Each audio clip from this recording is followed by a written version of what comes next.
Vous essayez d'ouvrir votre application Adobe, comme Photoshop, mais lorsque vous le faites, un message rouge «Cette application a été désactivée» s'affiche et vous empêche complètement d'utiliser le logiciel. Rassurez-vous, dans cette vidéo, je vais vous présenter une astuce qui va vous permettre de le récupérer. Donc la première étape, c'est très simple. On va tout d'abord chercher où est-ce que l'application Adobe est installée. Pour ça, ce que je vous conseille, c'est de faire un clic droit sur le raccourci de l'application Adobe et ensuite vous cliquez sur «Ouvrir l'emplacement du fichier». Ça vous ramènera dans l'explorateur Windows, là où l'application est installée. Nous, ce que l'on va faire, c'est un clic droit sur le point .exe, donc là c'est photoshop.exe, puis on va cliquer sur «Afficher d'autres options» et là on va cliquer sur «Propriétés».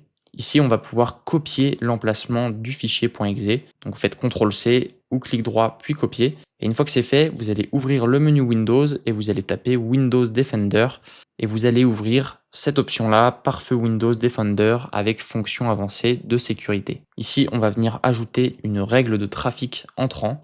Donc on clique sur Nouvelle règle, on prend bien Programme et là on va venir coller l'emplacement du fichier et vous rajoutez un anti-slash et vous mettez le nom de l'application en .exe. Donc moi c'était photoshop.exe qui correspondait.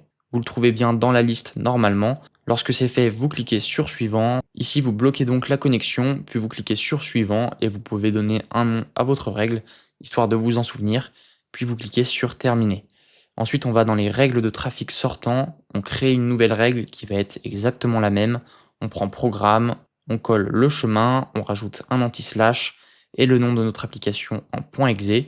Ensuite, on clique sur suivant, on bloque bien la connexion, on reclique sur suivant, puis on nomme la règle. Et à partir de là, vous avez terminé, vous pouvez rouvrir votre application Adobe et comme vous le voyez, on peut maintenant l'utiliser sans aucun problème, sans avoir de message d'erreur. Si la vidéo vous a aidé, n'oubliez pas d'y mettre un j'aime. N'hésitez pas non plus à mettre des commentaires pour essayer de la mettre en avant et dépanner des personnes qui, comme vous, ont eu ce souci.